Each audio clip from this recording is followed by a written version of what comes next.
ನೋಡ್ಬೋದು ಈಗ ಜನರೇಟ್ ಆಯ್ತು.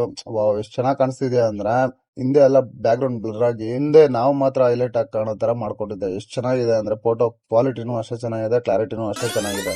Hello friends, welcome back to my YouTube channel Tech Minute Kannada. ಬನ್ನಿ ನಮ್ಮ ವಿಡಿಯೋನ ಮಿನಿಟ್ಸ್ದೆ ನೋಡೋಣ. ಇವತ್ತಿನ ವಿಡಿಯೋ ಏನು ಅಂದ್ರೆ ಫೋಟೋ ಜನರೇಟ್ ಆಯ್ತು, ಕ್ಲಾರಿಟಿ ಇಲ್ಲ, ಏನ್ ಮಾಡೋದು ಅಂತ ಅನ್ಕೊಂಡ್ರೆ ನಾವು ಮತ್ತೆ ಬೇಕಾದ್ರೂ ಪ್ರಾಂಪ್ಟ್ ಹಾಕಿ ಫೋಟೋನ ಕ್ವಾಲಿಟಿ ಕ್ಲಾರಿಟಿ ಬರ್ಸ್ಬೋದು. ಎನ್ಹಾನ್ಸ್ ದಿಸ್ ಫೋಟೋ ಅಂತ ಹಾಕಿದ್ರೆ ಆಟೋಮೆಟಿಕ್ ಆಗಿ ಜನರೇಟ್ ಮಾಡ್ಕೊಡುತ್ತೆ. ಫೋಟೋ ಏನೋ ಹೈ ಕ್ವಾಲಿಟಿಯಾಗಿ ಜನರೇಟ್ ಆಯ್ತು, ಚೆನ್ನಾಗಿ ಕಾಣಿಸ್ತಿದೆ. ಬಟ್ ಹಿಂದೆ ಛತ್ರಿ ತರ ಏನೋ ಇದೆಯಲ್ಲ ಅಂತ ಫೀಲಿಂಗ್ ಇರ್ಬೋದು ನಮ್ಗೆ.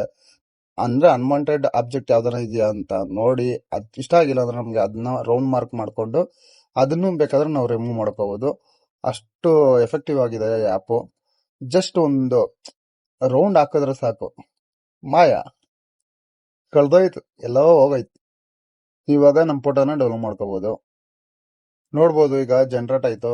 ವಾವ್, ಎಷ್ಟು ಚೆನ್ನಾಗಿ ಕಾಣಿಸ್ತಿದೆ ಅಂದ್ರೆ ಹಿಂದೆ ಎಲ್ಲ ಬ್ಯಾಕ್ ಗ್ರೌಂಡ್ ಬ್ಲರ್ ಆಗಿ ಹಿಂದೆ ನಾವು ಮಾತ್ರ ಹೈಲೈಟ್ ಆಗಿ ಕಾಣೋ ತರ ಮಾಡ್ಕೊಟ್ಟಿದ್ದೆ. ಎಷ್ಟು ಚೆನ್ನಾಗಿದೆ ಅಂದ್ರೆ ಫೋಟೋ ಕ್ವಾಲಿಟಿನೂ ಅಷ್ಟೇ ಚೆನ್ನಾಗಿದೆ, ಕ್ಲಾರಿಟಿನೂ ಅಷ್ಟೇ ಚೆನ್ನಾಗಿದೆ. Hello friends, welcome back to my YouTube channel Tech Minute Kannada. ಬನ್ನಿ ನಮ್ಮ ವಿಡಿಯೋನ ಮಿನಿಟ್ಸ್ದೆ ನೋಡೋಣ. ಇವತ್ತಿನ ವಿಡಿಯೋ ಏನು ಅಂದ್ರೆ ಫೋಟೋ ಜನರೇಟ್ ಆಯ್ತು, ಕ್ಲಾರಿಟಿ ಇಲ್ಲ, ಏನ್ ಮಾಡೋದು ಅಂತ ಅನ್ಕೊಂಡ್ರೆ ನಾವು ಮತ್ತೆ ಬೇಕಾದ್ರೂ ಪ್ರಾಂಪ್ಟ್ ಹಾಕಿ ಫೋಟೋನ ಕ್ವಾಲಿಟಿ ಕ್ಲಾರಿಟಿ ಬರ್ಸ್ಬೋದು. Enhance this